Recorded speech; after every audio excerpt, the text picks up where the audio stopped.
樂團兩位優秀青年演員陳康少以及韓子維，為大家演繹粵劇折子戲《手書院之十僧》，掌聲有請。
係你嘅？我隻風箏上邊係冇字㗎。哦，係小生方才寫上去㗎。咁你寫咗啲乜嘢響書？姑娘放心，待小生念來你聽。不羨紅絲牽一線，扶搖直上遙空。幾曾愁夢要放松，凄響心婉轉，寫影骨玲瓏。信到黃花還悲愁，無端輕落泥中。盤將弱質鬥西風，命須同淄博。身肯作飄蓬，借物抒情，別無他意啊！命須同淄博，身肯作飄蓬嗎？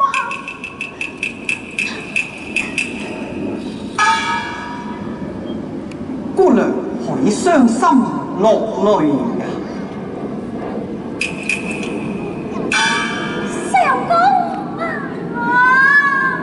多感傷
娘埋身葬墓，孝道冚家，既是身受折磨，我想令尊定能設法送你回家。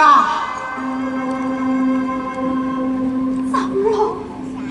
禍不單行呢？親的更難行，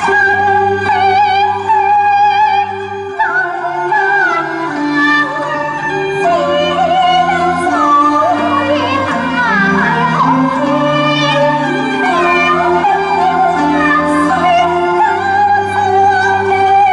我負受難斷那所望情。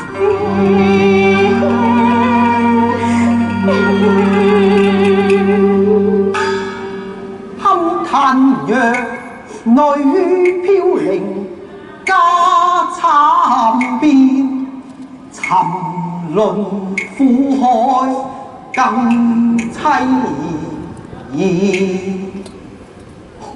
你何不拜求親友，送你出生天？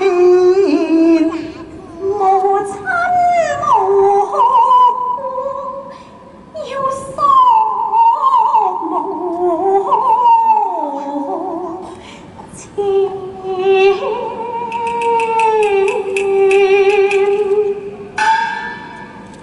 唉，小生家道清貧，亦是一籌莫展落，空抱滿腔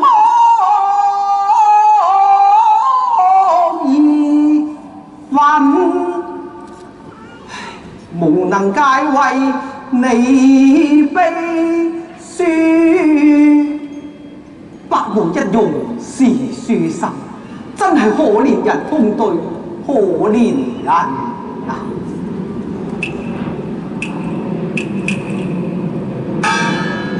上公心切彎彎，我已經感激不淺咯。眼看夕陽西下，我都不敢多留戀。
多謝，非常之感謝兩位嘅深情演繹嘅。